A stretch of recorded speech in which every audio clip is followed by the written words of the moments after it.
நம் வாழ்க்கை பாதையில் எந்த இடையூறும் இல்லாமல் அமைதி பூஞ்சோலையாய் மலர வேண்டும் என்றால் நம்முடைய 3 குணங்களாகிய சத்துவகுணம், ரஜோகுணம், தாமச குணம் என்ற 3 குணங்களிலே சத்துவகுணம் மேலோங்கி நிற்க வேண்டும். இதற்கு ஒரே வழி இறை லீலைகளையும் இறை வரலாறுகளையும் தொடர்ந்து படித்தும் கேட்டும் பிறருக்கு சொல்வதும் ஆகும். கடம்பவன காட்டிலே இந்திரன் சிவக்கொழுந்தாக காட்சியளிக்கின்ற அந்த லிங்க திருமேனியைக் கண்டு பேரானந்தம் கொண்டு ஆனந்த கடலிலே மூழ்கி கண்ணீர் பெருக வணங்கி நின்றான்.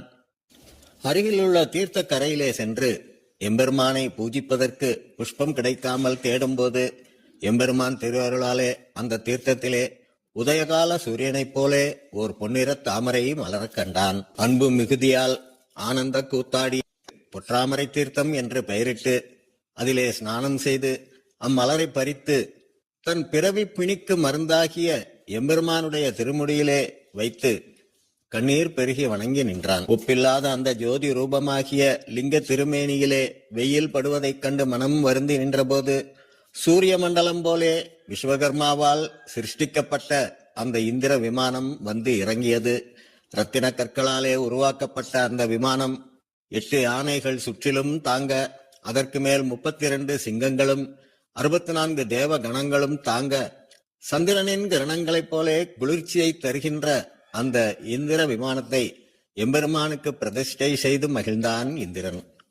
மதுரை கோயிலில் சோமசுந்தர பெருமான் திருச்சன்னதியின் முதல் பிரகாரத்தை வலமாக வரும்போது தென்முக கடவுளாம் தட்சிணாமூர்த்திக்கு இருபுறமும் 2 வெள்ளை யானைகளும், மேற்கே ஸ்ரீ லிங்கோத்பவ மூர்த்திக்கு இருபுறமும் 2 வெள்ளை யானைகளும், வடக்கில் ஸ்ரீ துர்க்கையம்மை சன்னதிக்கு இருபுறமும் 2 வெள்ளை யானைகளும், சோமசுந்தர கடவுளின் கருவறைக்கு முன்பாக 2 வெள்ளை யானைகளும் தாங்கி நிற்கின்ற ஒப்பில்லாத அழகிய அந்த இந்திர விமானத்தை இன்றும் மதுரை கோயிலில் தரிசிக்கலாம். அன்று இந்திரனால் இரத்தின கற்களாலே செய்யப்பட்ட அந்த விமானம் இன்று கலியுகத்தில் நம்முடைய ஊனக்கண்களுக்கு வெறும் கல்லாக காட்சியளிக்கின்றது. ஆனால் இன்றைக்கும் சோமசுந்தர கடவுள் குடியிருக்கின்ற கருவறையாகிய அந்த இந்திர விமானம் இரத்தின கற்களாகவே பிரகாசமுடன் விளங்குகின்றது.